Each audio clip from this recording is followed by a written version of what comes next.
ఓం నమః శివాయ. ఓం నమో నారాయణాయ. కర్మ నివారణ నరదృష్టి నివారణ కాలభైరవాయ నమో నమః. ఓం గురు అరిష్టేతు సంప్రాప్తే గురు పూజాంచ కారయేత్. గురుధ్యానం ప్రవక్ష్యామి పుత్రపీడోప ఉపశాంతయే. హరి ఓం. మా ఛానల్కి స్వాగతం. చూస్తున్న వీక్షకులకు ప్రేక్షకులకు ప్రియ కాళభైరవ భగవద్బంధులకి స్వాగతం పలుకుతూ మమ్మల్ని ఎంతగానో ఆదరిస్తూ ఉండబడినటువంటి ప్రియ సోదరి మండలి అందరికీ కూడా దేవగురు బృహస్పతి యొక్క ఆశీస్సులను కోరుకుందాం. నర్మదా నది పుష్కర సందర్భంగా గురు భగవానుడు మేషరాశిలో నుంచి వృషభ రాశిలోకి సంచారం చేయడం జరుగుతుంది.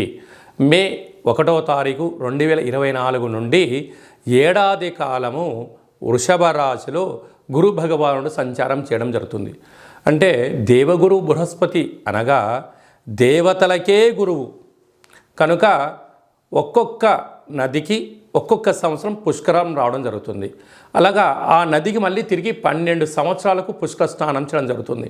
కనుక ఈ నర్మదా నదికి 12 సంవత్సరముల తర్వాత గురువు అక్కడ వృషభ రాశిలో సంచారం చేయడం వల్ల నర్మదా నదిలో పుష్కరాలు జరుగుతున్నాయి.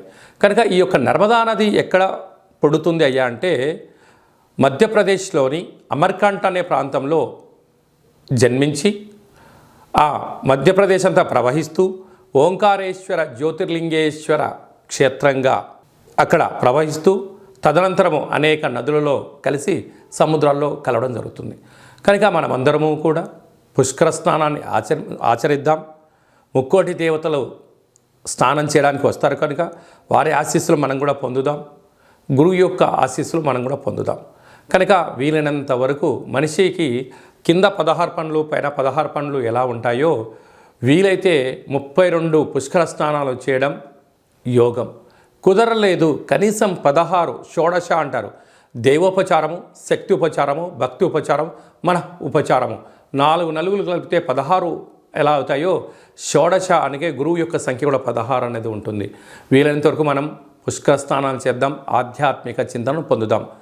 ఎవరి యొక్క జాతకంలో గురువు లగ్నంలో ఉన్నారు ఆధ్యాత్మిక చింతన, 2వ స్థానంలో ఉన్నారు ధనలాభం, 3వ స్థానంలో ఉన్నారు తల్లిదండ్రుల యొక్క ఆస్తిపాస్తులు ఆశీస్సులు, అర్ధాష్టమంలో ఉన్నాడు అన్నింటా ఇబ్బందులు, సంతాన స్థానంలో గురువు ఉన్నాడు మంచి పుత్రికా సంతాన యోగం, పిల్లల ద్వారా వీరికి యోగం. 6వ స్థానంలో గురువు ఉన్నాడు రుణభయం, రోగభయం, శత్రుభయం. 7వ స్థానంలో గురువు ఉన్నాడు విదేశానము, వాహన సౌఖ్యము, నూతన వస్త్రాలు. అష్టమంలో గురువు ఉన్నారు ఆర్థిక ఇబ్బందులు, చదువులో చదువుకోకపోవడం, మతిమరుపు, అనేక ఇబ్బందులు.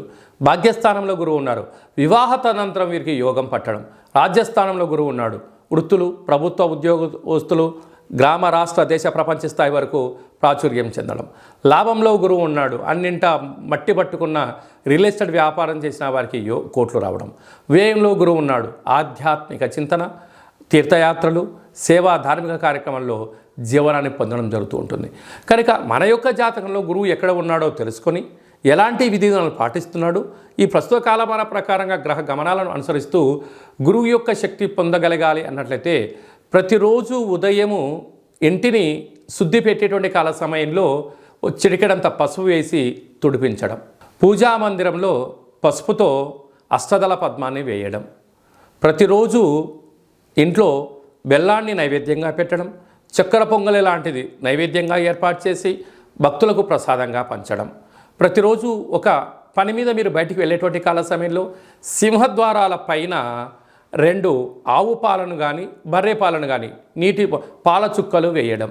అలాగా శుభ కార్యక్రమం గుండాను చేయడానికి వెళ్తున్నప్పుడు తీపి పదార్థాలైనటువంటి లడ్డును కానీ మైసూర్ పాకును కానీ ప్రసాదంగా స్వీకరించి వెళ్ళడం. ప్రతి గురువారం పూట శ్రీ మేధాదక్షిణామూర్తి స్వామి యొక్క దేవాలయంలో అభిషేకం చేసుకోవడం, శనగపప్పుతో కూడుకున్నటువంటి బొబ్బట్లను తయారు చేయించి భక్తులకు ప్రసాదంగా చేయడం. ప్రవహించే నీటిలో ఒక పసుపు రంగు క్లాత్లో ఒక కొబ్బరికాయను ఏర్పాటు చేసి 16 రూపాయి బిళ్ళలను నాణ్యంగా ఏర్పాటు చేసి 16 పసుపు కొమ్ములు అందులో ఉంచి ఒక సంపూర్ణంగా బృహస్పతి భగవంతుడికి ముడుపు అని చెప్పి 16 రోజులు మీ ఇంట్లో పెట్టుకొని ప్రవహించిన నీటిలో వేయండి, కష్టాలన్నీ తొలగిపోతాయని చెప్పి గమనించగలగాలి. మీ యొక్క పిల్లల చదువులు, అభివృద్ధి, గజ సన్మానము, రాజ సన్మానాలని కూడా మీ సొంతం అవడం జరుగుతుంది. ప్రతి గురువారం పూట పసుపు రంగు వస్త్రాలు ధరించేయండి. ఇంట్లో వీలైనంత వరకు మీరు పడుకునేటువంటి బ్లాంకెట్ కానీ ఇంట్లో పసుపు రంగు ఒక బల్బును ఉంచుకోండి, గురు యోగ్యత కలుగుతుంది. వీలైనంత వరకు చందనం బొట్టును ధరించండి, పసుపు వస్త్రాలను వేసుకోండి. పసుపు రంగు కలిగిన పదార్థాలను దానం చేయగలిగినట్లయితే, శివుడికి పసుపుతో రుద్రాభిషేకం చేసిన, అమ్మవారికి పసుపు రంగు కలిగినట్టు పుష్పాలతో అర్చన చేయడము, స్త్రీమాతలకు పసుపు రంగు కలిగిన గాజులను దానం చేయడం వలన గురు యోగ్యత మీ సొంతమవుతుంది.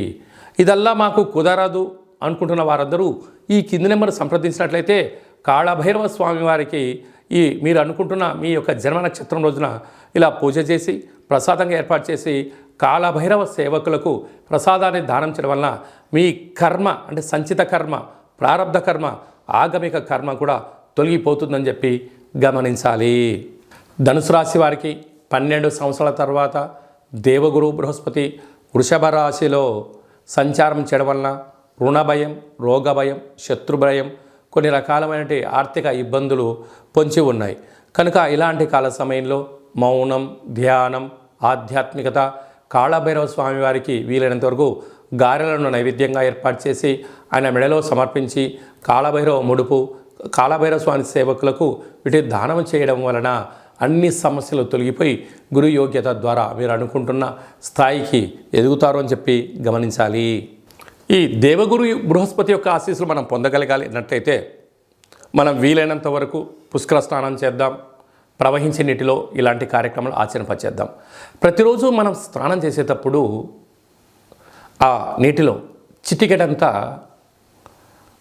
రోజ్ వాటర్ని, కొద్దిపాటి పసుపును, పచ్చకర్పూరాన్ని వేసి, వీలైతే జవాజి లాంటివి వేసి సుగంధ పరిమళాలతో కూడుకున్న నీటిని స్నానం చేయడం వలన గురు ఆకర్షణ శక్తి కలుగుతుంది.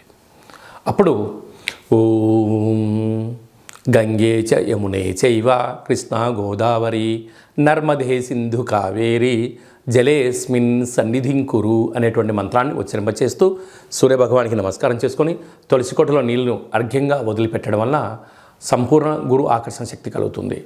అలాగనే ఇంకనూ మనం శక్తి సంపాదించగలగాలి అన్నట్లయితే ఈ యొక్క పాత్ర కంచు పాత్ర, స్వర్ణాకర్షణ అంటే సువర్ణము అనగా బంగారు, బృహస్పతి బంగారుకు ప్రతిరూపం అవడం వలన ఈ యొక్క అక్షయ పాత్రను మనం ఇంట్లో పెట్టుకొని ప్రతిరోజు పూజ చేసిన తదనంతరం ఇలా శబ్దం చేయడం వలన ఓంకార శబ్దం రావడం జరుగుతుంది.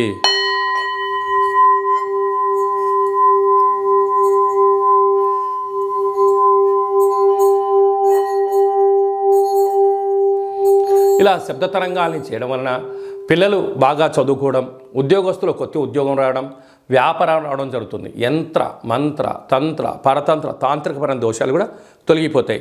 ఈ స్వర్ణాకర్షణ అక్షయ పాత్రతో పాటు కాళభైరవ స్వామి యొక్క పిరమిడు, డాలరు, కంకణము, ఒక బృహస్పతికి సంబంధించినటువంటి పూజ, అలాగనే మీకు కాళభైరవ హోమాన్ని వాట్సాప్ ద్వారా ప్రత్యక్షంగా చూపిస్తూ చేయించడం జరుగుతుంది. ఆసక్తి గలవారు ఈ కింద నెంబర్ని సంప్రదించగలరు. అలాగనే మీ వ్యక్తిగత జాతకం తెలుసుకోవాలనుకుంటున్నారా? మీ పేరు, డేట్ ఆఫ్ బర్త్ డీటెయిల్స్ రాసి పంపించినట్లయితే 100 సంవత్సరాల జాతకాన్ని కూడా రాసి పంపించడం జరుగుతుంది. సంపూర్ణమైనటువంటి బృహస్పతి యొక్క ఆశీస్సులు ఇంకొంచెం కలగాలి అన్నట్లయితే పుష్కర స్నానం చేయగలిగితే చేయండి. చేయలేనటువంటి వాళ్ళు ఎవరైనా ఉన్నట్లయితే ఈ కింది నెంబర్ని వాట్సాప్ ద్వారా సంప్రదించగలిగినట్లయితే మీకు పుష్కరుడి యొక్క పూజా కార్యక్రమాలు, గతించిన పెద్దవారి యొక్క గోత్రాలను పంపించగలిగినట్లయితే వారికి అక్కడ పిండ ప్రదానాలు ఆ కార్యక్రమంలో ఏర్పాటు చేయించి ప్రసాదంగా కూడా ఏర్పాటు చేయడం జరుగుతుంది. పెద్దవారి యొక్క ఆశీస్సులు మనకు శ్రీరామ రక్ష అని చెప్పి గమనించాలి. అందరికీ దేవగురు బృహస్పతి యొక్క ఆశీస్సులు ఉండాలని కోరుకుంటూ ఆశీర్వచనం. ఓం రాజాదిరాజాయ ప్రసహ్య సాహినే నమో వయం వై శ్రవణాయ కుర్మహే సమే కామాన్ కామకామాయ మహ్యం కామేశ్వరో వై శ్రవణో యదదాతు కుబేరాయ వై శ్రవణాయ మహారాజాయ నమః. ఈ వీడియో మీకు నచ్చినట్లయితే లైక్ చేయండి, షేర్ చేయండి, మా ఛానల్ని సబ్స్క్రైబ్ చేసుకోండి. మేము చేస్తున్న వీడియోలు మీకు ముందస్తుగా నోటిఫికేషన్ రావాలి అంటే గంట సింబల్ ప్రెస్ చేయండి. ఆల్ అనే బటన్ కూడా తెలియచేయండి. ఈ భక్తి సమాచారాన్ని మీరు ఎవరికైతే మీ క్షేమాన్ని ఎవరైతే కోరుకుంటున్నారో లేదా మీ క్షేమాన్ని ఎవరైతే కోరుకుంటారో వారికి ఫార్వర్డ్ చేసి భగవంతుడి యొక్క ఆశీస్సులు ఉచితంగా పొందగలరు.